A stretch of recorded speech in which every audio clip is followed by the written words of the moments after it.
निरंतर योगी निरंतर। तो कैसे सेवादारी? सिर्फ कर्मणा। निरंतर सेवादारी किसको कहेंगे? कर्मणा भी आप कब तक करोगे? 1 घंटा, 2 घंटा, 5 घंटा, 8 घंटा, 10 घंटा, फिर तो छोड़ना ही पड़ेगा, शरीर थक जाएगा। तो फिर निरंतर सेवादारी कैसे बनेंगे? हैं? निरंतर सेवादारी का मतलब होता है जो निरंतर याद में रहता है, निरंतर आत्मिक स्थिति में रहता है, वो है निरंतर सेवादारी। निरंतर जो बाबा बनाना चाहता है हम बच्चों को, सदा योगी सदा सेवादारी, माना हर कर्म करते हुए हमारे साथ में परमात्मा की याद समाई हुई हो। चाहे छोटे से छोटा भी कर्म क्यों ना हो, आप सिर्फ गिलास भर के पानी भी क्यों न पी रहे हो, तब भी बाबा को बुलाओ। आप यहाँ से गेट तक भी क्यों नहीं जा रहे हो, बाबा चलो मेरे को वहाँ जाना है, मेरे साथ चलो। एक हर श्वास में बाबा की याद, हर कर्म में, छोटे से छोटे कर्म में बाबा को इन्वॉल्व करना है। इसको कहेंगे बाबा का संग का रंग लगाना। और एक बाबा का ही संग का रंग है जो आपको चढ़ाएगा, आपको कभी गिरने नहीं देगा।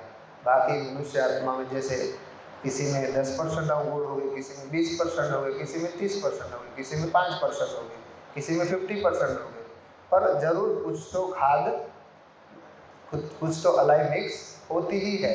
इसलिए बाबा बार बार मना करता है कि देह सहित देह के सर्व संबंधों को भूलो, किसी को भी याद नहीं करना, मना किसी को भी याद नहीं करना। बाबा ने तो क्या बोला है, जिस रथ में मैं आता हूँ उस रथ को भी याद नहीं करना, उस रथ के अंदर मुझे याद करो। यही बोलते हैं ना, साकार में निराकार को याद करो, ऐसे बोलते हैं। अगर साकार में फंसे तो भी गड़बड़ हो जाएगी। इसलिए निरंतर योगी निरंतर सेवादारी, माना अमृत वेले से लेकर रात को सोने तक आपके अंदर सिर्फ बाबा बाबा बाबा ही चलता रहे, बाबा बाबा चलता रहे। जब ऐसी स्थिति हम प्राप्त करते हैं तो हम निरंतर सेवादारी कहे जाते हैं। कैसे निरंतर सेवादारी कहे जाते हैं? हमारे अंदर से एक वाइब्रेशन क्रिएट होता है। जब हम बाबा की याद में रहते हैं तो हमारा चेहरा, हमारे अंदर की जो खुशी है वो ऑटोमेटिक झलकती है, वो वृत्ति, वो वाइब्रेशन ऑटोमेटिक हमारे अंदर से निकलता है।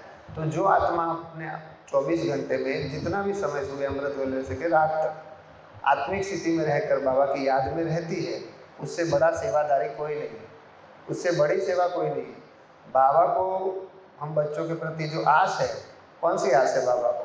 यही परिवर्तन की आस है कि हम बच्चे निरंतर, अब आप सतयुग में जाओगे तो क्या सतयुग में आप ऐसे करके बैठ जाओगे, मैं आत्मा हूँ, मैं आत्मा हूँ, मैं आत्मा हूँ, ऐसे करेंगे? सतयुग में चलते फिरते आत्मिक स्थिति होगी ना हमारी, तो वो स्थिति कहाँ प्राप्त होगी आपको? यहीं पे ही प्राप्त होगी। ऐसा नहीं है कि यहाँ पे बैठ कर के याद करना और वहाँ जा कर के चलती फिरती हो जाएगी, नहीं, बैठ कर के भी याद करना है। पर क्यों बैठ कर के याद करना है? कर्मयोगी बनने के लिए बैठ कर के याद करना है ना। पर जिसकी जब आपकी कर्मयोगी स्थिति हो जाती है, निरंतर आपको बाबा की याद भूलती ही नहीं, जब ये स्थिति आ जाती है फिर आपको बैठने की भी ज़रूरत नहीं पड़ती है। आप निरंतर योगी निरंतर सेवादारी बन जाते हो। निरंतर आपके अंदर से एक पॉजिटिव तरंगे निकलती रहती है, बाबा की याद की तरंगे निकलती रहती है और वो पूरी दुनिया में फैलती रहती है, तो उसको कहेंगे निरंतर सेवादारी। और अंतिम समय का बाबा ने हम बच्चों को पुरुषार्थ दिया है कि क्या बोला था बाबा ने अव्यक्तवाणी में? अंतवाहक शरीर के द्वारा सेवा। क्या बोला था? अंत में अंतवाहक शरीर के द्वारा सेवा होगी, अंत में विहंग मार्ग की सेवा होगी। तो अब अंत कब अंत तो आ गया है, अब इससे अंत क्या आएगा? तो बहुत पुरानी बात है, बाबा ने बात बोली थी कि अंत में विहंग मार्ग की सेवा होगी, सूक्ष्म शरीर से सेवा होगी। अंतवाहक शरीर माना क्या? सूक्ष्म शरीर, ये जो हमारा स्थूल शरीर है, सेम टू सेम शकल, सेम आंखें, सेम कान, सब कुछ सेम है। बस ये स्थूल शरीर जो है वो 5 तत्वों का है और वो लाइट का शरीर है, बस इतना फर्क है, बाकी सब कुछ सेम है। जैसे कोई आत्मा शरीर छोड़ती है और शरीर छोड़ते समय मान लो उसका पैर कट गया, एक्सीडेंट में मर गया, तो उसका सूक्ष्म शरीर भी पैर कटा हुआ ही घूमता रहेगा। जैसा स्थूल शरीर से निकले उस समय जो स्थिति होती है वही स्थिति में रहते हैं। जैसे ब्रह्मा बाबा ने उस समय शरीर छोड़ा था 93 में, तो अभी भी वही स्थिति बाबा जब आते हैं तो वही फीलिंग आती है ना कि कोई एजेड व्यक्ति मैया के अंदर आया है, आती है ना फीलिंग। तो जब जिस समय जो शरीर छोड़ता है वही सूक्ष्म शरीर बन जाता है हमारा। तो बाबा ने कहा था अंत में अंतवाहक शरीर के द्वारा सेवा होगी, पर कैसे होगी, कैसे करना है उसको, कैसे एक्टिव करेंगे, ये बहुत मोस्ट इम्पोर्टेंट है। जब तक आपका सूक्ष्म शरीर एक्टिव नहीं होगा तब तक आप जो बाबा हम बच्चों से सेवा कराना चाहता है वो सेवा हम नहीं कर पाएंगे। सूक्ष्म शरीर को एक्टिव करने का तरीका है पूरा अंतर्मुखी हो जाना, पूरा अंतर्मुखी। आप अपनी याद में, अपनी मस्ती में मस्त हो। जैसे सूफी संतों को आपने सुना है कभी? सूफी संत का नाम सुना है? सूफी संत, सूफी संत कैसे करते हैं? एकदम मस्ती में मस्त रहते हैं और ऐसे झूमते रहते हैं, नाचते रहते हैं, है ना? वैसे हम रूहानी मस्ती में रहें। माना जब हम पूरे अंतर्मुखी हो जाते हैं और बाबा से जब हमारा पूरा अंदर से कनेक्शन जुड़ जाता है, दिल का कनेक्शन जुड़ जाता है, तो आप हर पल हर बात बाबा से शेयर किए बिना रह नहीं पाओगे। बाबा बिना आपको जीना क्या है वही समझ में नहीं आएगा कि मुझे तो बाबा भूलता ही नहीं है। जब ऐसी स्थिति आ जाएगी, जब पूरे अंतर्मुखी हम हो जाएंगे, तब आपका सूक्ष्म शरीर धीरे धीरे एक्टिव होता है। अब सूक्ष्म शरीर हम सारे यहाँ पे बैठे जितने भी हैं सभी चाहते हैं कि हमारा सूक्ष्म शरीर एक्टिव हो, हम बाहर हो, हम एस्ट्रल ट्रैवल करें, हम अपने पिछले जन्मों को जानें, पर क्यों नहीं जान पाते? क्योंकि इच्छा तो सबकी है, परंतु किसी को भी प्रयास नहीं करना है, मेहनत नहीं करनी है। बस ऐसा चाहते हैं कोई भाई आए या कोई बहन आए, ऊपर हाथ रखे और हमारा सूक्ष्म शरीर निकल जाए बाहर, हम सूक्ष्म वतन को देख ले, हम परम धाम को जाके देख ले, हम सृष्टि का जैसे ब्रह्मा बाबा चक्कर लगाता है हम भी लगा ले। ऐसा सब आस रखते हैं, पर सब कैसे करना चाहते हैं? बिना मेहनत के करना चाहते हैं। बिना मेहनत की ये चीज़ पॉसिबल नहीं है। ऐसी कोई ट्रिक नहीं है कि कोई आपके सर पे हाथ रखेगा और आपको सब कुछ दिखने लगेगा, आपको साक्षात्कार हो जाएगा या आपकी उड़ती कला हो जाएगी। ऐसा कुछ होता नहीं है साकारी दुनिया में, हैं? ऐसा होता तो फिर धरती पे बीज डालने की ज़रूरत नहीं पड़ती। ऐसे करके हाथ रखते और गेहूँ चावल हो जाते थे, और बीज डालना पड़ता है ना। ये साकारी दुनिया का नियम है, कर्म करना पड़ेगा तभी आपको फल मिलता है, बिना कर्म से नहीं मिलता है। तो कौन सा कर्म करना है? मेडिटेशन का कर्म करना है, मेहनत करनी है। कैसी मेहनत करनी है? आपको बैठना है, रोज़ 1 घंटा सुबह बैठो, 1 घंटा शाम को बैठो। आप जब शुरुआत करोगे मेडिटेशन करने की, बैठने की, तब आप जब भी बैठोगे तब आप आँख बंद करोगे, आपको अंधेरा दिखेगा। 1 दिन, 2 दिन, 3 दिन, 4 दिन, आप सोचोगे अरे कुछ दिख तो नहीं रहा है, छोड़ो इसको नहीं करना है, तो कभी भी सक्सेस नहीं मिलेगी आपको। शुरुआत में तो अंधेरा ही दिखेगा आपको, लाइट नहीं दिखेगी। जब आप आंख बंद करके पूरा कमर सीधी रख करके, और जिसको प्रॉब्लम है वो सोफा में भी बैठ के कर सकता है, पर जिनको प्रॉब्लम नहीं है, कमर की या पैर की कोई प्रॉब्लम नहीं है, तो वो नीचे बैठ करके, और वो भी ऐसे नहीं, आसन लगा के। आपका जो आसन है वो फिक्स होना चाहिए, जो जगह है मेडिटेशन की वो भी फिक्स होनी चाहिए, आपका आसन भी फिक्स होना चाहिए, और मेडिटेशन का जो समय है वो भी आपका फिक्स होना चाहिए, तभी आपको सफलता मिलेगी। ऐसा नहीं कि आज सुबह 4 बजे बैठे तो कल 2 बजे बैठ गए, परसों फिर 4:30 बजे बैठ गए, ऐसे। आपका समय फिक्स होना चाहिए, इससे इतना समय बैठना है, मतलब बैठना है। फिर ये सोच करके नहीं बैठना है कि मुझे कुछ अनुभव हो, मुझे कुछ दिख जाए, मेरा सूक्ष्म शरीर बाहर निकल जाए, नहीं। सारी आशाओं को मुक्त होकर के बैठना है, बस बैठ जाना है। बैठ करके अगर मन भटकता है, तो जिसका नहीं भटकता है, बाबा के बच्चों का तो ज़्यादा मन नहीं भटकता है, पर फिर भी अगर किसी का योग नहीं लगता है उसके लिए, जिसका योग लग जाता है उसके लिए ये विधि नहीं है। जिसका योग लग जाता है और जिसका नहीं लगता है उसको क्या करना है? श्वास पे ध्यान देना है। और जिसका लग जाता है उसको श्वास पे ध्यान देने की ज़रूरत नहीं है। वो सीधा सीधा बैठ करके, सबसे पहले जैसे सुबह भी हमने बताया था, पहले आप अपने जो स्थूल शरीर है उसके चारों तरफ लाइट का गोला बनाओ। क्यों गोला बनाना है? क्योंकि कब आपका सूक्ष्म शरीर एक्टिव होकर के बाहर निकल जाएगा आपको पता नहीं चलेगा, और उस समय आपके जो स्थूल शरीर है उसको प्रोटेक्शन की ज़रूरत होती है। जो सूक्ष्म शरीर आपका जो निकलता है वो नाभि से होकर के बाहर निकलता है, तो वो आपका सूक्ष्म शरीर पूरे वर्ल्ड में चक्कर लगा के आएगा, पर वो जो नाभि से जुड़ी हुई जो तार होती है स्थूल शरीर से सूक्ष्म शरीर की, वो कोई आत्मा बीच में काट सकती है ना। तो इसीलिए पहले कोई भी मेडिटेशन करे इस बात का विशेष ध्यान रखें कि आप पहले ऑरा बनाओ, पूरा इसे घेराव बनाओ कि कोई भी आत्मा उसमें प्रवेश नहीं कर सकती, है ना।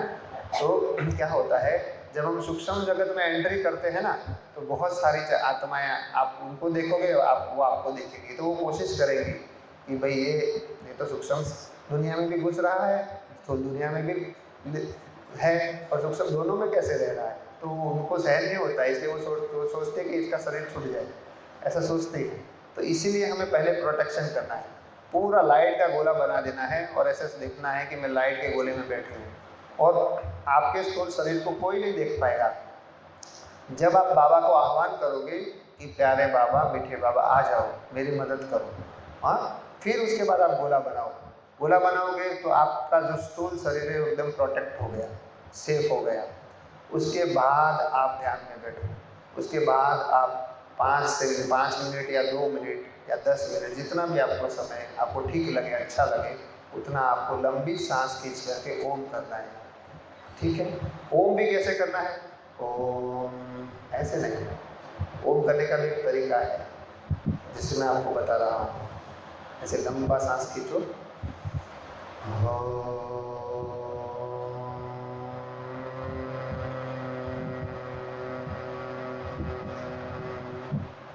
जब आप ओम करते हो, जब माँ आता है उसमें माँ नहीं होता है, माँ शब्द है ही नहीं, ओम में माँ नहीं है। ओम में क्या है, गुंजन है, एक ध्वनि है, ऐसे है ना। इसलिए कैसे करना है, ओ जब बोलोगे तो नाभि से आवाज शुरू होगी,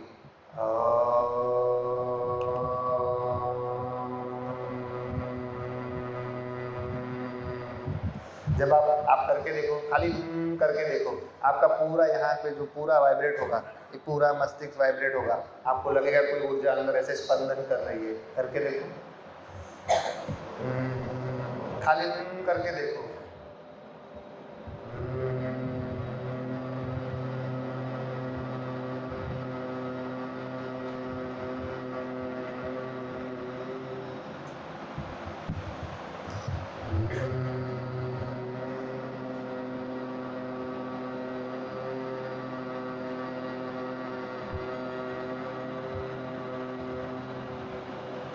अभी ओम के साथ करो,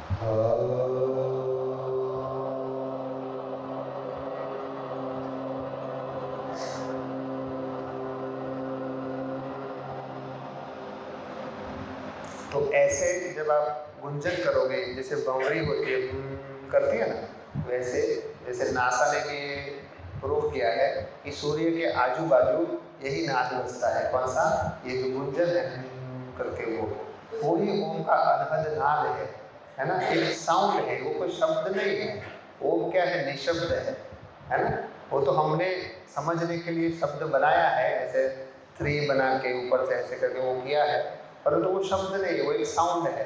और वो साउंड ऐसा साउंड है जो कभी बजाया नहीं जा सकता। जो भी हम कर रहे हैं ना, वो आर्टिफिशियल है।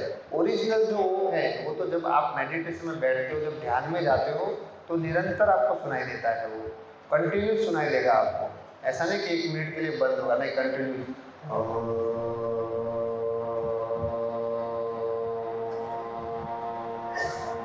ऐसे निरंतर बजता रहता है। वो जो साउंड है जिसको अनहद नाद कहा जाता है। और अनहद नाद को सुने बिना आत्मा के आगे की जर्नी होती ही नहीं है, एस्ट्रल ट्रैवल होता ही नहीं। सबसे पहले शुरुआत में जब आपको सफलता मिलती है तो आपको यही अनहद नाद सुनाई देता है। उसके बाद बहुत सारे स्टेप है जो आगे आगे आगे हमको कवर करने होते हैं। तो उसके लिए क्या करना है, सबसे पहले मैंने बताया कि आपको बाबा को बुलाना है। बाबा आ जाए, बाबा आ जाएगा, कोई भी आत्मा आपको आपके शरीर को टच नहीं कर सकती। फिर उसके बाद ऑरा बनाओ, ऑरा बन गया, उसके बाद आप ओम करो।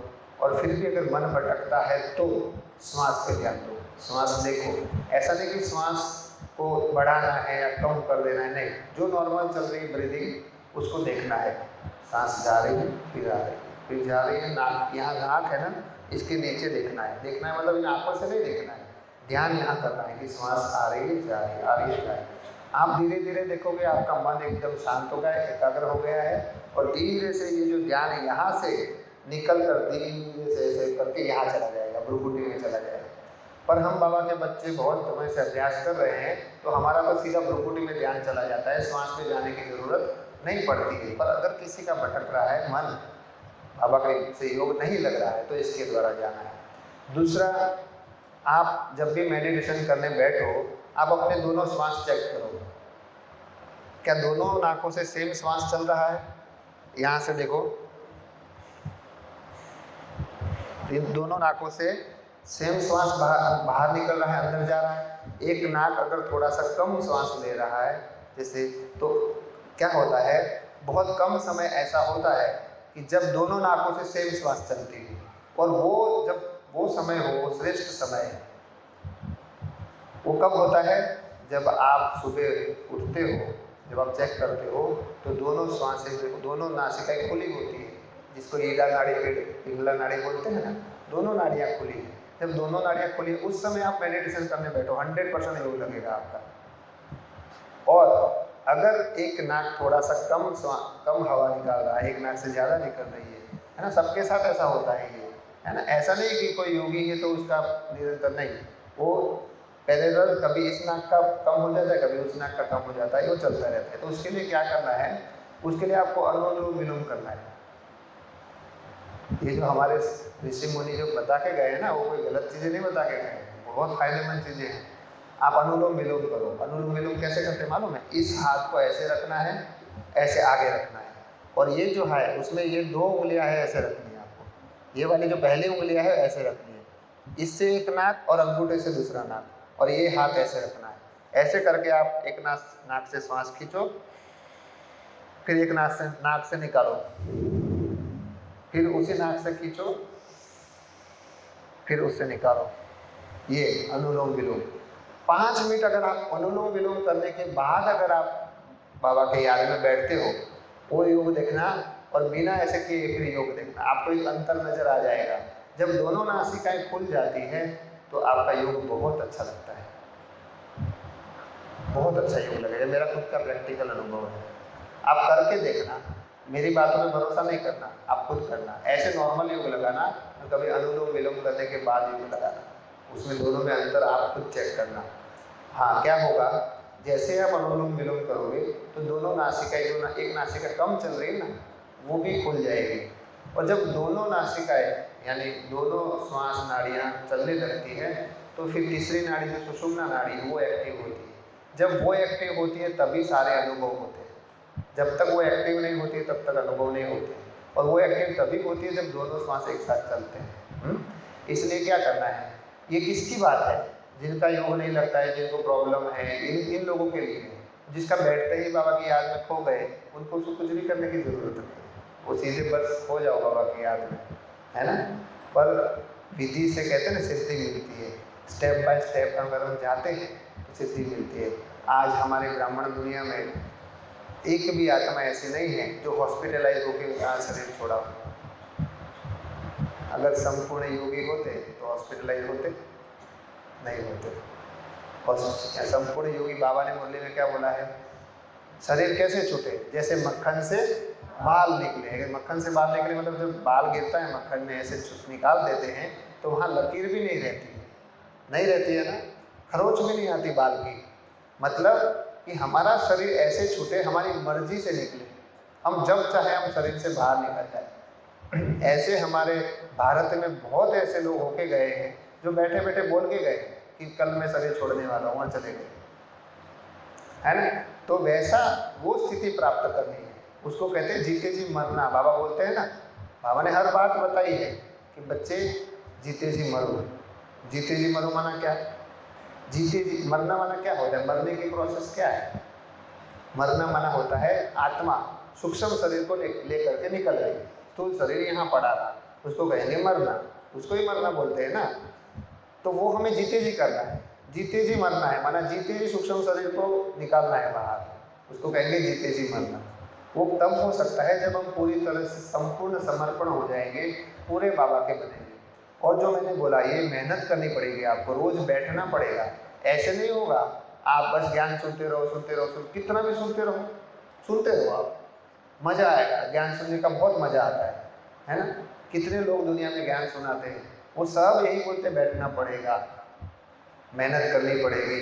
बिना मेहनत के फल चाहते हैं तो वो मिल नहीं सकता, इसलिए दृढ़ता चाहिए। हैं अब शुरुआत में जब आप बैठोगे, जैसे मेडिटेशन में 1 घंटा रोज बैठना शुरू किया, 2 या 3 दिन में आपको कुछ अनुभव नहीं होगा तो आप सोचोगे, आपको माया जो है ना, वो आपको संकल्प डालेगी आपके अंदर। क्या संकल्प डालेगी? अरे कुछ भी नहीं होता है, फालतू का टाइम वेस्ट हो रहा है, क्यों बैठे?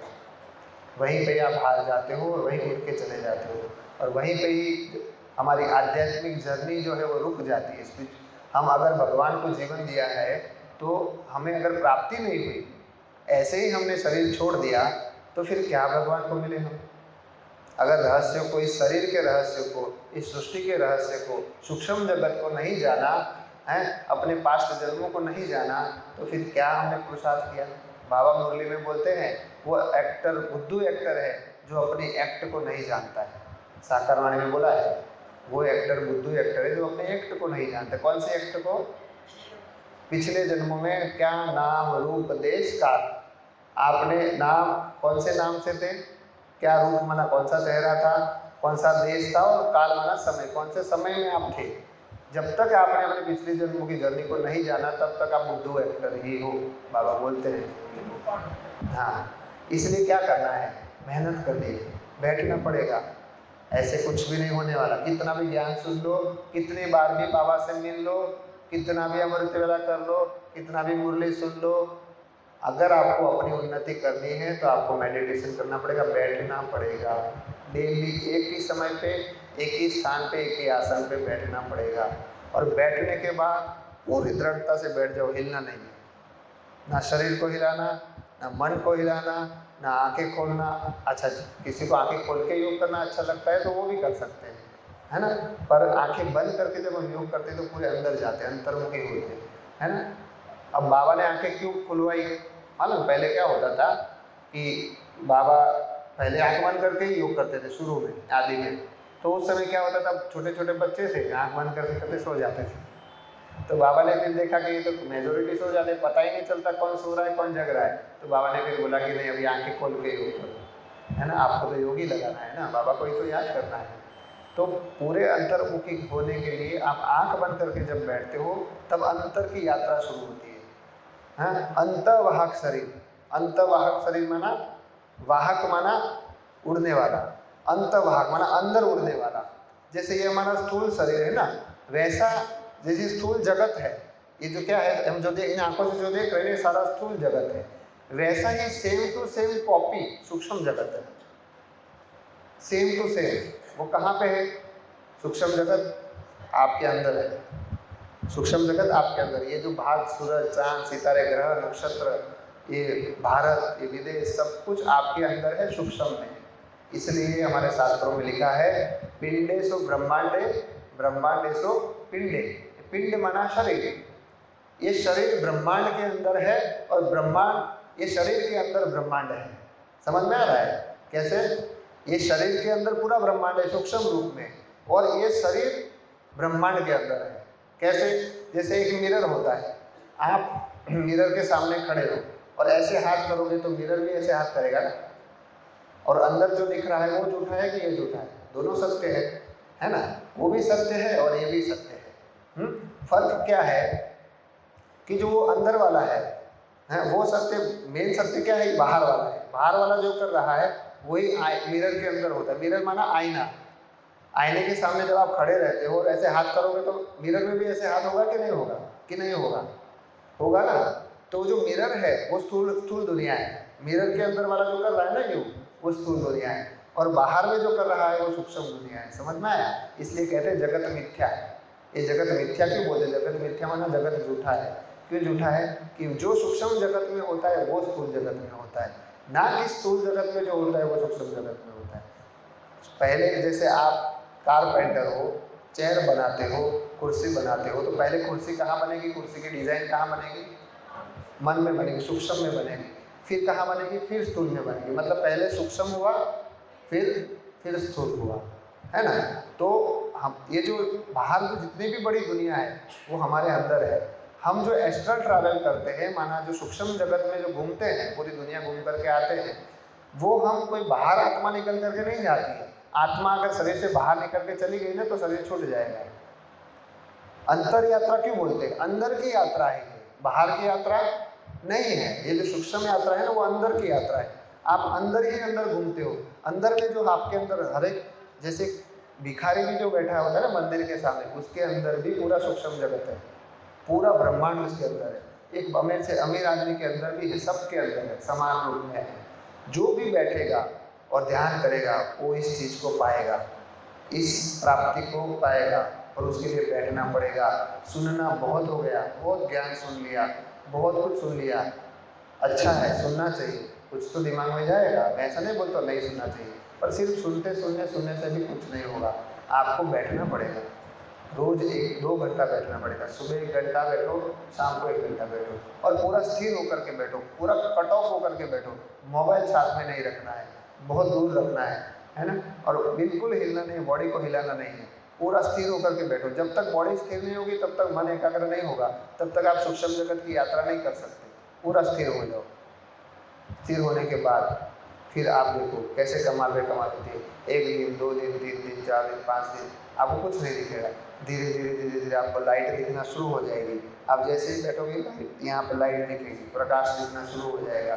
धीरे धीरे फिर वो जो लाइट है वो सफ़ेद रंग की दिखी, धीरे धीरे फिर कलरफुल दिखने शुरू हो जाएगी, 7 रंगों में दिखना शुरू हो जाएगी। फिर जैसे जैसे फिर और आप आगे बढ़ोगे तो आपको बड़े बड़े महात्मा संत भी दिखाई दे सकते हैं, जैसे गुरु नानक दिखाई दिए, साईं बाबा दिखाई दिए। ऐसे ऐसे चित्र ऑटोमेटिक आपको देखना नहीं है, इमर्ज नहीं करना है, ऑटोमेटिक दिखाई देगा। सारे संत जो महापुरुष होके गए वो दिखाई पड़ेंगे। वो भी आखिरी स्टेप नहीं, उससे भी आगे जाना है ना? ये जो हमारा अनुभव है वो हम बात आपको शेयर कर रहे हैं, वो आपको देखो। उसके बाद फिर आपको अनहद नाद सुनाई देता है। उसके बाद आपको अनहद, वो निरंतर सुनाई देता है। वो जब अनहद नाद बजता है वो बंद नहीं होता, 1 सेकंड के लिए भी बंद नहीं होता, कंटिन्यूस चलता रहता है। और फिर जब उस अनहद नाद में आप खोते जाते हो, बहते जाते हो, तो ऐसा लगेगा जैसे आप एक पाइप है और पाइप के अंदर से जा रहे हैं, आप स्पीड में जा रहे हो। जैसे एक पाइप में पानी से ऊपर से डालो तो पाइप के अंदर स्पीड से पानी कैसे जाता है, वैसे आप एकदम स्पीड में जा रहे हो। उसकी गति इतनी तेज है कि आप उसको काउंट नहीं कर सकते कि क्या स्पीड है, 60 की या 100 की, 200 की या 1000 की। नहीं, फुल स्पीड में आप अंदर टनल से जा रहे हो, और होते फिर एकदम से आप सूक्ष्म जगत में एंट्री कर लेते हो। और सूक्ष्म जगत में जब एंट्री करते हो तो सारे राज खुल जाते हैं, सारे जन्मों के राज खुल जाते हैं, है ना? सारे तो नहीं कहूँगा, धीरे धीरे खुलते हैं। पहले आपको कोई भी जन्म दिख सकता है, 83वां दिख सकता है, फिर आपको 82वां दिखेगा, फिर 81वां दिखेगा, फिर 80वां। रिवर्स जर्नी है ना?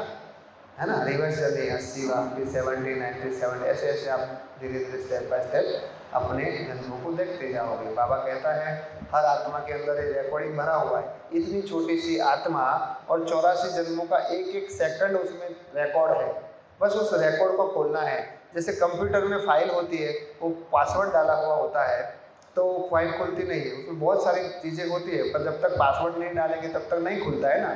वैसे ये मेडिटेशन एक पासवर्ड है। जब आप कंटिन्यू निरंतर बैठने का अभ्यास करोगे, निरंतर रोज सुबह 1 घंटा, शाम को 1 घंटा, जो मैंने विधि बताई वो विधि से करना। ऐसा नहीं कि ऐसे ही बैठ गए, नहीं। बाबा को पहले बुलाना, फिर आपको गोला बनाना, उसके बाद ओम करना, श्वास पे ध्यान देना, उसके बाद आप धीरे धीरे श्वास से यहाँ तक आ गए। यहाँ पे देखते रहो, निरंतर देखते रहो, है ना? आंखें भी, पुतलियाँ भी आपको यहाँ जानी चाहिए, भले आंखें बंद है परंतु ऐसे ध्यान ऊपर है, ऐसे यहाँ पे देखते रहो निरंतर। अगर इसमें भी किसी को सक्सेस नहीं मिलती है तो आप त्राटक भी कर सकते हो। जैसे किसी चीज़ को, जैसे बाबा है, जैसे पीछे आंखें हैं बाबा की और शिवलिंग है या कोई बिंदु डॉट है, उस डॉट के ऊपर आप निरंतर आंखें पलक झपकाए बिना उसको देखो, जितनी देर देख सको। देखते रहो देखते रहो। ये भी एक विधि है सूक्ष्म जगत में जाने की। आंखें खोल करके त्राटक से निरंतर देखते रहो, ये भी एक विधि है ना। पर हमें इस विधि से ज़्यादा भ्रुकुटी वाली विधि ठीक लगती है। हाँ वो भी ठीक है, वो भी बहुत बढ़िया है, वो भी कर सकते हो। अगर ना सक्सेस मिले तो वो अपनाना आप, है ना। ऐसा नहीं कि एक विधि को फिक्स करना है, नहीं, जिसको जो विधि सही लगती है वो कर सकता है। बस बाबा की याद में खो जाना है, बस कैसे भी करके खो जाओ, पर खो जाना है। तो हमें फिर क्या करना है, ये जो मैंने चीज़ें बताई वो आपको सारी विधि फॉलो करके फिर मेडिटेशन करना है। फिर चाहे फिर आपको अनुभव हो चाहे ना हो, पर बैठना है मतलब बैठना है। ऐसा नहीं कि 5 दिन किया, 6 दिन किया, 7 दिन किया, अरे कुछ अनुभव नहीं होता, छोड़ो जाने दो, नहीं, आप फिर कभी सक्सेस नहीं हो पाओगे। हिम्मत नहीं हारना है, हिम्मत रखना है। बाबा क्या बोलता है, बच्चों का एक कदम बाप का 1000 कदम। आप हिम्मत करो, बाबा मदद करेगा, आपको जरूर सक्सेस मिलेगा। आप करके तो देखो, बैठ के तो देखो, निरंतर बैठो, निरंतर बैठो और फिक्स समय रखो। अगर सुबह आपने अमृत वेला तो करते ही हो, अमृत वेला के अलावा मैं बोल रहा हूँ, अगर आपको सुबह 8 बजे टाइम मिलता है, 9 बजे टाइम मिलता है, आप 1 घंटा बैठो शायद। और सबको घर में बोल दो मैं 1 घंटा बैठूंगा या बैठूंगी, मुझे आप डिस्टर्ब नहीं करना। कुछ भी अर्जेंट काम हो तो अभी बता दो, या फिर मैं जब उठूंगा तब बता दो। कितना भी अर्जेंट काम हो, प्यास भी लगे, कुछ भी लगे, नहीं उठना, मना नहीं उठना। ऐसा कोई अगर बीमार है, इसकी तबीयत खराब है और दवाई की ज़रूरत पड़े तो अलग बात है ना। ऐसा नहीं कि भाई ने बोला था कि भाई चक्कर खा के गिर जाओ ऐसे नहीं करना, उल्टा ज्ञान नहीं उठाना। तो कहने का भाव ये है कि जब तक आप नहीं बैठोगे तब तक आपके ऊपर जो कृपा बरसने वाली है, जो बाबा बोलते हैं ना, आप ही अपने आप पे कृपा करनी, बोलते हैं ना बाबा, आप ही अपने आप पे कृपा करनी है। आपको अपने आप पे कृपा खुद करनी पड़ेगी, कोई भी आकर के हाथ रख करके या ऐसे नहीं होने वाला। आप अगर भगवान की स्पिरिचुअल जर्नी को चुना है आपने और सक्सेस नहीं मिली है तो जीवन इतने साल का व्यर्थ हो गया।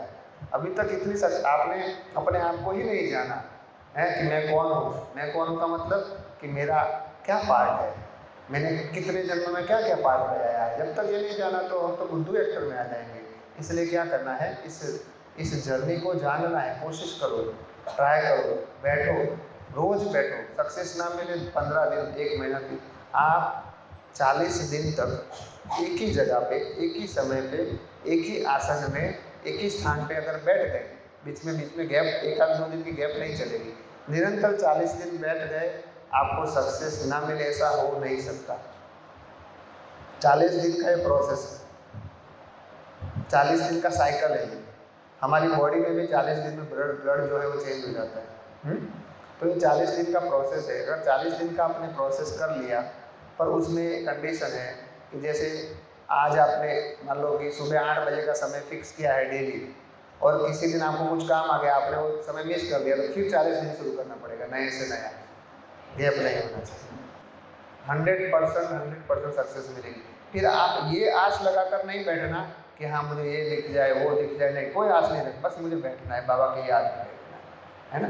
अमृत वेला करो वो अलग हो गया, ठीक है, योमासन का योग करो वो अलग हो गया। उसके अलावा आप 2 घंटे बैठो, उसके अलावा 1 घंटा सुबह, 1 घंटा शाम को अपने लिए समय निकालो, जरूर आपको सक्सेस मिलेगी, है ना। सभी अपने पास्ट जन्मों को कौन नहीं जानना चाहता, सभी जानना चाहते हैं कि नहीं जानना चाहते, परंतु वो जानने के लिए सबसे पहले कैपेसिटी तो होनी चाहिए। कैसे कैपेसिटी, कि कोई राज आपको पता भी चल गया, आपके अंदर क्या समाने की शक्ति है। समाने की शक्ति का मतलब कि आपको पता चल गया कि पिछले जन्म में हमारा ये रिश्ता था, अभी इस जन्म में आपका कोई लौकिक ब्रदर है, आपको पता चला पिछले जन्म में इसने मेरा खून कर दिया था, इसलिए मैं मर गया था, तो फिर आपकी दृष्टि चेंज हो जाएगी, आपके उस पर नफरत हो जाएगी। इसलिए भगवान ये चीज़ें किसी को देता नहीं है, क्योंकि उसमें भी फिर क्या हो जाएगा, जो वर्तमान के रिश्ते वो डिस्टर्ब हो जाएंगे। इसलिए बाबा उसी को ही ये चीज़ें दिखाता है कि जो पहले पावरफुल बनता है उसको कोई पिछले जन्म से कोई फर्क नहीं पड़ेगा, वो फिर वर्तमान में जिएगा। इस अभी मेरा क्या पार्ट है, अभी मेरा क्या रिश्ता है, उसी में ही जिएगा।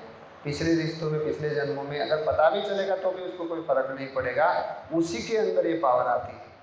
इसलिए दूसरा कि आपके अंदर कोई भी इच्छा रख करके बैठोगे कि ये दिख जाए या ये हो जाए, वो हो जाए, फिर मैं मेडिटेशन करूं, तो फिर ये चीज़ आपको नहीं होगा आपके साथ। सारी इच्छाओं को मार करके बस खो जाना है ना, बस बाबा की याद में, प्रेम में खो जाना है ना।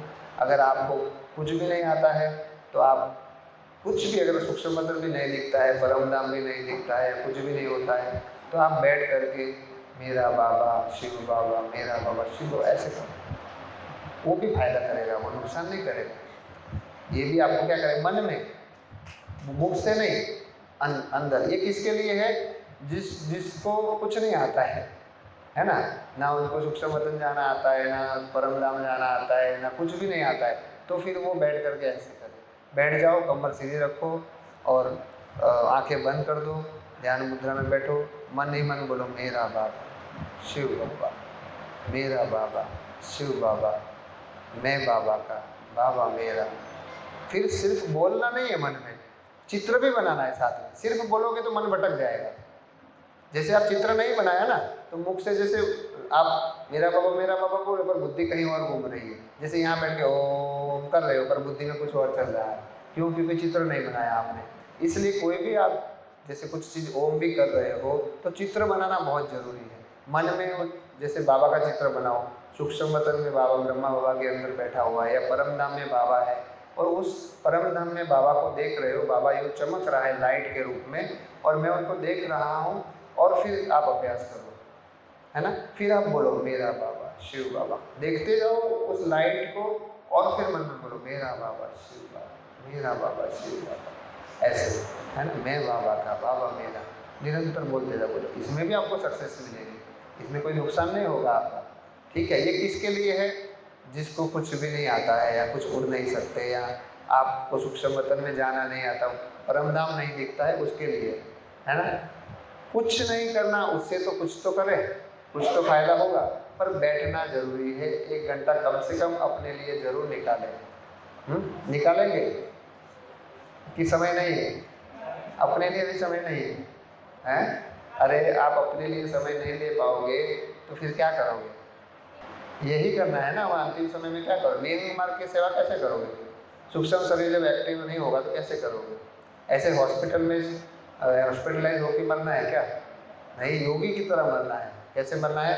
जब हम चाहे अपनी मर्जी से कि बस बाबा अब मैं आ रहा, निकल गए फटाक से। यही तो बाबा सिखाने आया है। क्या सिखाने आया है? अभी तक ब्राह्मण आत्माओं में सक्सेस क्यों नहीं मिली? क्यों कर्मेंद्रिय जीत नहीं बने? जो बाबा चाहता है अभी भी एक भी आत्मा ऐसे क्यों नहीं बन पाई? क्या कारण? सिर्फ ब्रह्मा बाबा एक ऐसे थे जो ये बोल कर के गए कि बाबा बच्चों अब अलविदा। बाबा जब शरीर छोड़ा ना, उसी दिन बाबा ने शाम को क्लास कराई और बच्चों को बाय बोल करके, कभी बाबा ऐसे नहीं बोलते थे, और बोल करके गए। और भी है एक आत्मा जिसका भी ऐसे हुआ था। तो कहने का मतलब ये है कि बहुत यज्ञ में ऐसी कम आत्माएं हैं जो बोल करके गई है कि हाँ मैं जा रहा हूँ। मेजोरिटी आत्माएं हॉस्पिटलाइज होके गई हैं। तो योगी माना क्या? योगी माना ऐसे नहीं कि हाँ पूरा उसमें ये लगे हुए, पूरी बॉटल लगी हुई है और एकदम हॉस्पिटलाइज होकर के जा रहे हैं। नहीं, ये अभी भी वो संपूर्णता की निशानी नहीं है। हाँ हाँ जी, हाँ प्रकृति जीत नहीं बने जो बाबा बताना चाहते। प्रकृति जीत माना क्या? प्रकृति माना ये 5 तत्वों का चोला। ये 5 तत्वों के चोलों के ऊपर जीत नहीं पाए। जो जीत जाता है वो अपनी मर्जी से निकलता है बाहर, है ना। ऐसे स्वस्थ है, ऐसे नहीं कि बीमार होकर जाता है, नहीं, स्वस्थ होकर के अब मैं जा रहा हूँ बोल के जाता है कि अब मैं जाने वाला हूँ। तो ऐसी स्थिति हमें प्राप्त करनी है, उसके लिए पूरा अंतर्मुखी होना पड़ेगा, रोज मेडिटेशन करना पड़ेगा। मेहनत नहीं करोगे तो कोई प्राप्ति नहीं होने वाली है। सुनने सुनाना, ज्ञान सुनना बहुत हो गया, अब प्रैक्टिकल करने का समय आ गया। बैठो, बैठ करके उस शक्तियों को जागरूक करो। जब आपके अंदर वो शक्तियाँ जागरूक हो जाएंगी तो अंत में जो बाबा सेवा कराना चाहता है ना, वो सेवा होगी। आप जब पावरफुल हो जाओगे तो आपके पास जो अंत समय में भक्त आने वाले हैं उनको तब दे पाओगे। आपके पास ही कुछ नहीं होगा, आप क्या दोगे? हमारा ही खजाना खाली होगा, जेब में मान लो मेरे 1 रुपया भी नहीं है, तो कोई बोलेगा कि विजय भाई 10 रुपया दो, तो कैसे देंगे? नहीं दे पाएंगे ना। अब मेरे पास लाख रुपया होगा तो मैं सोने से उसको 10 या 10,000 भी दे सकता हूँ। तो पहले अपना संकल्प का स्टॉक जमा करो। बाह्य मुक्ता में बिल्कुल नहीं आओ। किसी को मत देखो कौन क्या कर रहा है, देखो ही मत। बिल्कुल अंतर्मुखी हो जाओ। अपने आपका लौकिक हो चाहे अलौकिक हो, किसी को भी मत देखो, बस मैं और मेरा बाबा। पूरा अपने आप को देखो, कहाँ कहाँ मेरे से मिस्टेक हो रही, कहाँ मुझे चेंज करना है, कहाँ मेरे गलत संकल्प जा रहे हैं। बाबा को छोड़ करके मेरे दूसरी जगह संकल्प क्यों जाते हैं? वो नहीं जाने चाहिए। अब पुरुषार्थ करो, मेहनत करो, और मेहनत से सब सक्सेस मिलती है। मेहनत नहीं करेंगे, बिना मेहनत के आप बोलोगे कि हाँ सब कुछ हो जाए, तो होने वाला नहीं है, पॉसिबल ही नहीं है। इसलिए आप रोज बैठना शुरू करो, ठीक है? इतना सीरियस नहीं हो जाओ, घबराओ मत। आप ये सोचोगे अरे मुझे मैंने बताया तो हम करते ही नहीं, बैठे नहीं पाते हैं। नहीं, आप कोशिश तो करो, शुरुआत तो करो, सब कुछ अच्छा हो जाएगा, ठीक है? ऐसे दिखाते हैं कि जब नाभि में रावण को तीर मारा तभी रावण मरता है। जब नाभि में रावण को तीर मारा तभी रावण मरता है। तो रावण कौन है? ये हमारे जो विकार है, 5 विकार और 5 तमो प्रधान ये तत्व, ये शरीर, ये 10 मिलकर के रावण बनता है। ऐसे नहीं बनता 5 विकार स्त्री के 5 विकार पुरुष के रावण बन गया। फिर तो कुमार कुमारियों में रावण कैसे बनेगा? रावण तो सर्वव्यापी है ना, सबके अंदर है, सबके अंदर कुछ न कुछ विकार है। तो वो 10 विकार कौन से है? 5 विकार हमारे अंदर जो है वो 5 विकार, और ये 5 तत्व जिसमें आत्मा फंसी हुई है। रावण की कैद में ये सीता फंसी हुई है 5 विकारों में, और ये 5 तत्वों के चोले में आत्मा फंसी हुई है ना? इस 10 सिर वाले रावण को मारना है। हाँ, जब तक विकार नहीं मरेंगे तब तक रावण नहीं मरता है। तो क्या होता है, जैसे बाबा ने उस समय बोला था कि नाभि का अभ्यास करो। ये जो हमारे आत्मा की पावर है ना, वो नीचे है। अभी नीचे माना मूलाधार चक्र में, वो पावर वहाँ पे छुपी हुई है ना? जब हम बहुत मेडिटेशन करते हैं, भ्रुकुटी में बैठते हैं बार बार, तब क्या होता है, वहाँ से स्पंदन होकर के वो आत्मा की पावर ऊपर की ओर चढ़ती है। और जब ऊपर की ओर चढ़ती है तो ये जो नाभि चक्र है ना, वो भेद करके जब ऊपर चढ़ गई तो आपके अंदर 5 विकार जीवित नहीं रह सकते। काम, क्रोध, लोभ, मोह, अहंकार खत्म हो जाता है नाभि चक्र को भेद के। इसलिए बोला नाभि में तीर लगेगा तब रावण मरेगा। मतलब जब तक नाभि के चक्र से ऊपर नहीं उठे आप, तब तक आपके विकार नहीं मरेंगे। कोई कितना भी बोले कि मेरे विकार मर गए हैं, मैं तो जीत गया हूँ, इंद्रियों को जीत गया हूँ, नहीं, ये झूठ बोल रहा है। ऐसे नहीं, जब तक नाभि चक्र को भेद करके आत्मा ऊपर की ओर नहीं चढ़ी, जब तक रावण मर नहीं सकता, रावण जिंदा ही रहेगा। नहीं, बिल्कुल नाभि में कंसंट्रेशन नहीं करना है। कंसंट्रेशन हमको यही भ्रुकुटी में ही करना है, नाभि में कंसंट्रेशन नहीं करना है। जब हम भ्रुकुटी में कंसंट्रेशन करेंगे ऑटोमेटिक वो पावर ऊपर की ओर चढ़ती है।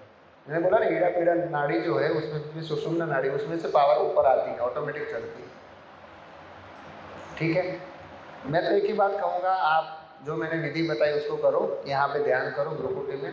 नहीं ध्यान लगता है तो श्वास के थ्रू अंदर जाओ, पूरे अंतर्मुखी हो जाओ, जो विधि बताइए वो करो, उसी में ही सक्सेस मिल जाएगी आपको। कहीं पर भी ध्यान करने की ज़रूरत नहीं है। जब यहाँ हम ध्यान करते हैं तो ऑटोमेटिक सारे चक्र ऑटोमेटिक खुल जाते हैं, खोलने की ज़रूरत नहीं पड़ती। जैसे दुनिया में तो चक्र खोलते हैं ना, लम वम ऐसे करके खोलते हैं ना, रम, ऐसा कुछ भी नहीं करना है।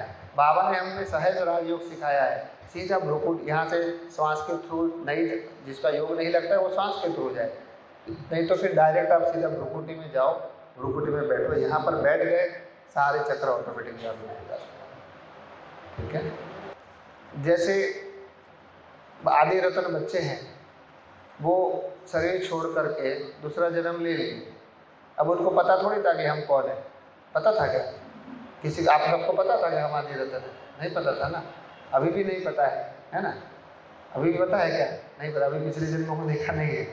तो अज्ञातवास माना, जब हम पहले बाबा के बने हुए थे आदि में, फिर शरीर छोड़ करके फिर अज्ञात रूप में चले गए। हमको पता ही नहीं था कि हम कौन हैं, कहाँ से आए हैं, हमारा क्या पार्ट है। जब फिर से बाबा के बने, सारा ज्ञान हुआ, तो सारा इमर्ज होकर के सब कुछ जग गया।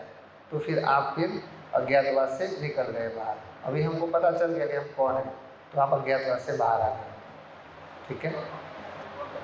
हाँ, आदि में 14 साल की भट्टी किया था बाबा ने। अंत में बाबा के पास इतना समय नहीं है कि 14 साल की भट्टी करवाएगा। बाबा ने बोला कि ये जो 14 महीने थे ना, लास्ट वाले अभी जो चल रहे थे, तो 14 महीनों में ही बाबा ने सारा समेट लिया है। समझ में आया?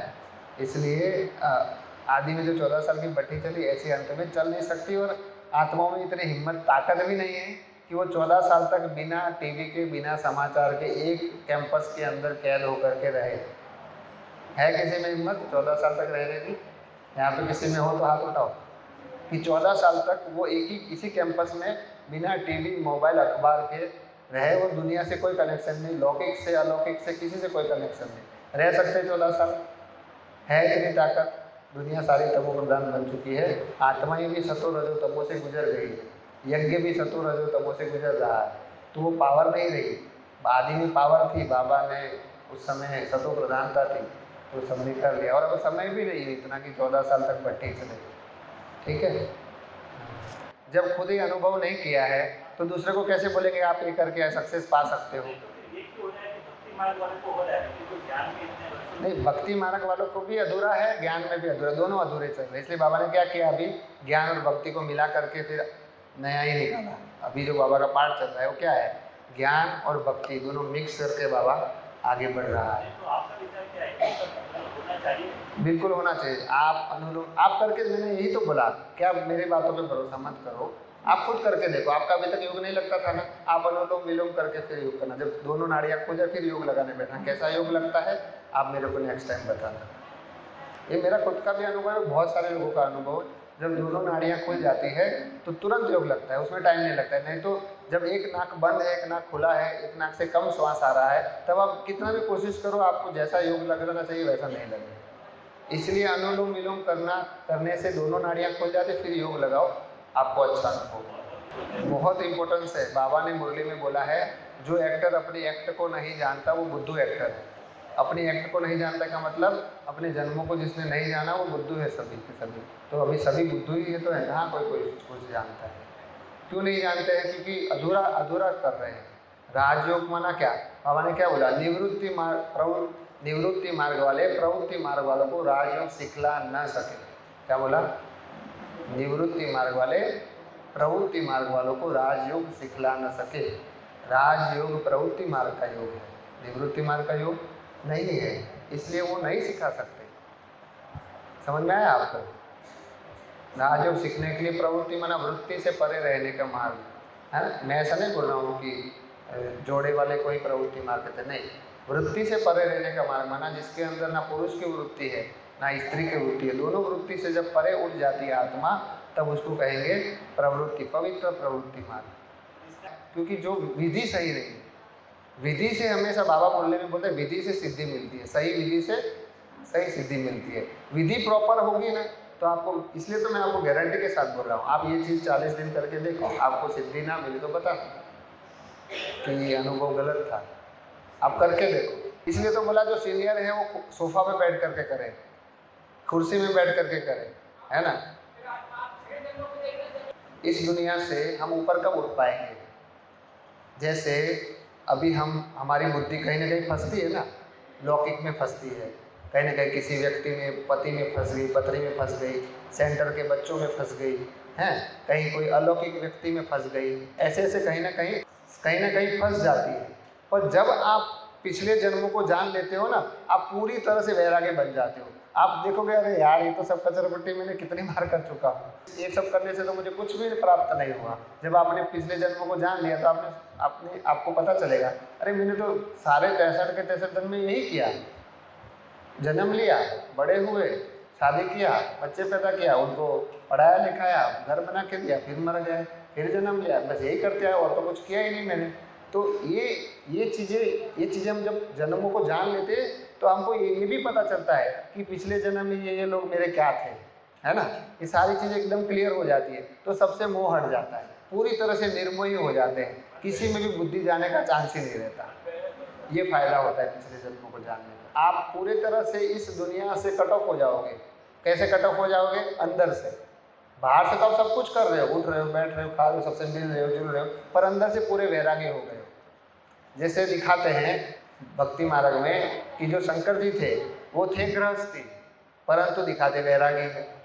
मतलब सब कुछ करते हुए रहते हुए भी, पर अंदर से कुछ नहीं, किसी से कुछ लेना देना नहीं, वैरागी, पूरी तरह से कट ऑफ है, इसलिए उनको वैरागी दिखाते हैं। कठिन योग किसको कहते हैं? जैसे हठ योग जिसको बोलते हैं। हठ योग में क्या करते थे, एक पैर पे खड़े हो गए, इधर टांग लगा दी और कंटिन्यू जो बैठे खड़े एक घंटा, 2 घंटा, 3 घंटा।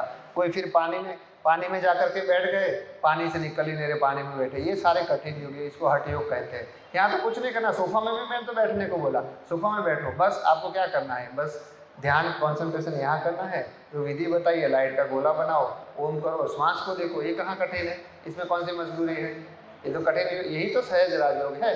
और ये सब बैठने का जो योग है वो क्यों है? क्योंकि चलते फिरते हमारे अंदर बाबा की याद बैठ जाए। मैंने पहले भी बताया कि जब आप कर्मयोगी बन जाते हो तो बैठने की फिर जरूरत नहीं रहती है। ये जो कर्मयोगी नहीं बना है वो कर्मयोगी बने, उसके लिए ये बैठना जरूरी है। पास्ट जन्मों को जानने के लिए बैठना जरूरी है। देखो भाई जी ये बोल रहे हैं कि एक भाई था जो कोमा में चला गया था, 3 दिन तक कोमा में रहा, तो उसको ऐसे अनुभव हुए कि उसके बाद जब वो वापस आया, कोमा से बाहर आया, तो उसको उसका पूरा दुनिया को देखने का नज़रिया बदल गया। उसको पत्नी बच्चों में किसी में भी मोह पूरा हट गया, दुनिया से मोह हट गया पूरा। जो पहले वो व्यक्ति था वो नहीं रहा, बदल गया। तो ये चीज़ होती है 100%।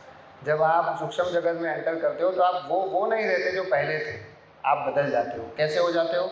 आप निस्वार्थ प्रेमी बन जाते हो। आपको किसी से स्वार्थ नहीं रहता फिर कि किसी से ये मिल जाए, किसी से वो मिल जाए, या ये चाहिए वो चाहिए, चाहिए ख़त्म हो जाता है पूरी तरह से। आप बाबा बोलते हैं नष्टो मोहा स्मृति लब्धा, पूरी तरह से नष्टो मोहा बन जाते हो। हाँ, ये फायदा होता है। जब आप रात को अगर सोते हो, सोते समय भाई जी का कहना है कि बाबा ने बोला है कि लेटे लेटे भी याद कर सकते हो। बिल्कुल कर सकते हो, भगवान को याद ही तो करना है। मैंने क्या बोला? जब आपकी स्थिति कर्मयोगी बन जाती है ना, तब आपको कुछ भी बैठने की जरूरत नहीं पड़ती। फिर आपको चलते फिरते बाबा बोलता ही नहीं है ना, पूरे सक्सेसफुल हो गए।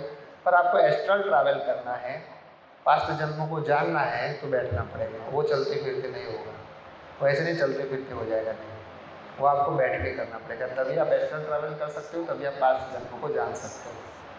इसलिए बोलते हैं ना बाबा ने बोला है, बाबा ने बोला है। सही, बाबा ने बोला है। इसलिए तो इतनी सारी ब्राह्मण आत्माओं ने शरीर छोड़ा। सभी ब्राह्मण आत्माएं ऐसे हॉस्पिटलाइज हो के गई। क्यों उनको वैसा हालत हुआ लास्ट में? आप बताओ, क्यों सक्सेस नहीं हुई? क्यों एकदम इजीली योगी की तरह नहीं शरीर छोड़ा? स्थिति पावरफुल होती है ना, वो तो अपने आप बोल के चला जाता है। जैसे ब्रह्मा बाबा चले गए, तो आप लेट करके भी बाबा को याद कर सकते हो, उसमें कोई बुराई नहीं, सहज राजयोग है। परंतु फिर भी कहीं ना कहीं जो सक्सेस ब्राह्मण दुनिया को मिलनी चाहिए वो नहीं मिली है ना। कितने चक्र दिखाते हैं? 7 चक्र दिखाते हैं, है ना। बाबा के गुण कितने हैं? आत्मा के 7 गुण हैं। जब इस 7 गुणों को हम प्रैक्टिकल जीवन में धारण कर लेते हैं तो सारे चक्र ऑटोमेटिक, समझो जिसके अंदर प्रेम का गुण जग गया उसके चक्र एक्टिव है, जिसके अंदर सुख का गुण जग गया और निरंतर सबको सुख देता है उसका चक्र एक्टिव है। जो 7 गुण प्रैक्टिकल जीवन में है उसके चक्र एक्टिव है, उसको उन लोगों ने चक्र दिखा दिया है। बाबा ने यहाँ 7 गुण बोले हैं, उन्होंने 7 चक्र बोल दिए हैं, बस वही है। बाबा ने बोला है, ब्रह्मा बाबा ने, कि 2032 का बोला ना बाबा ने, तो 2017 में 14 ऐड करो, कितना आता है? 2017, 18 में ब्रह्मा बाबा आए थे, 18 में 14 ऐड करो, कितना आता है? 32 हो गया, 14 हो गया। राम की वनवास, राम का 14 साल हो गया। कि जब भी मेडिटेशन करो पहले ऑरा बनाओ, इस स्थूल शरीर को प्रोटेक्ट करो, राउंड बना कर प्रोटेक्ट करके बाबा को बुलाओ, बाबा को बुला करके बाबा को बोलो, बाबा ये शरीर आपका है, मैं आपका हूँ, इस शरीर की रक्षा आप करना। और फिर जब आप ऑरा बना के प्रोटेक्ट करके फिर ही मेडिटेशन करना है। बार बार ये बात क्यों बोल रहा हूँ? क्योंकि ये होता है जो आप बोल रहे हो ना, ये चीज़ है। और आपकी जो नाभि से जो सूक्ष्म शरीर निकलता है, वो जो सूक्ष्म शरीर वाली आत्माएं ज़्यादा देर तक रुके तो कट सकता है वो कनेक्शन, आपका शरीर छूट सकता है। इसीलिए आपको ये ऑरा बना के मेडिटेशन करने की ज़रूरत है। ठीक है। ओम नमः शिवाय।